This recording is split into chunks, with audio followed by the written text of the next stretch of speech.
And now to Obamacare. It is putting small business owners on edge. Many say they just can't pay for it, that it is causing skyrocketing health care costs. Sam Facchini is the owner of Metro Pizza in Las Vegas with 200 employees. He says being forced to provide health insurance for hundreds of employees is going to kill him financially. Does that mean layoffs? Sam joins us. Good evening, Sam. Hi, Greta. How are you? I'm very well. So as I understand it, Sam, you provide some health insurance now for some employees, but that with Obamacare that things will change dramatically for you. Tell me. Well, most of our employees actually are younger and in their teens or in their 20s, and they really choose not to have any health care coverage, or they choose not to pay for any. And with the new law coming into effect in 2014, all of that, as we all know, will change.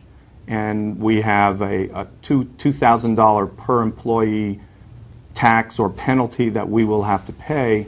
And that is just something that is extremely difficult for a business like ours that's a high employee, labor-intense business and a low profit per employee business to be able to manage properly. So the viewers understand a little bit, this has been a family business how many years? My cousin and I have owned this business for 32 and a half years. We've been in town since 1980. Have you ever laid off people? We have never had a layoff, despite all of the peaks and valleys of the economy and all the different challenges that we've been faced. We've made it a point to never lay anyone off. And we really don't look forward to the possibility of that either. We're going to see what we can do in other ways, but there's only really two major areas that we could work with a cost like this, and that would be our cost of goods sold or our labor. In terms of this change, have you calculated how much the Obamacare will probably cost you, number one? And number two, to figure it out and to keep the records, are you going to have to hire someone, or do you know this? How are you going to handle that? Well, that's another problem with the way the bill is written, is that they're calling a full-time employee a 30-hour per week employee. And in our industry, there are flexible hours, and in our company, many people have flexible hours, and that's one of the attractions of coming to work in a restaurant.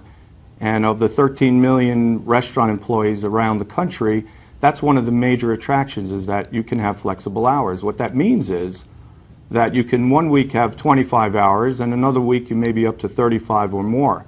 How you stay in compliance with the law is going to be difficult for a company like ours to be able to understand and maintain, because those hours keep going up and down. We would actually have to hire someone that just watches over that, and because we would want to, of course, stay in compliance with the law. But it makes it very difficult, besides the cost involved.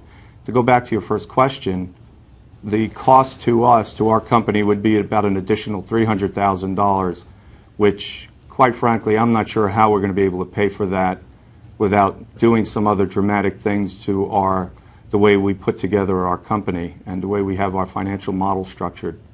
Wait, did you go to a White House meeting about Obamacare? I thought that at some point that you were one of the members that went to the White House. Is that right? I was fortunate to be part of a group of members of the industry that were asked by the White House to come in, and to their credit, they wanted to know, this was over 18 months ago, they wanted to know how this bill, the way it was written, the way the regulations were put together, might impact our industry. And we were able to share with them, and they were very interested in hearing what it was about the way the bill was written that could cause our industry some concern. Did they do anything, though, as a result of the meeting? Did they change anything or make it easier?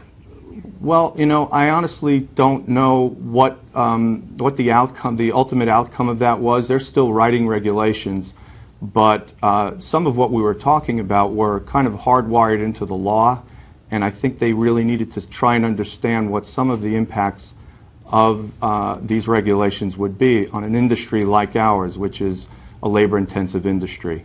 Well, it's a bad time to do it after it's hardwired in to bring people in to talk about it, to figure out how to affect it. That's sort of a lousy time. I hope that they do something and that it wasn't just a photo op with a lot of small business owners. And I'm taking the last word on that, Sam.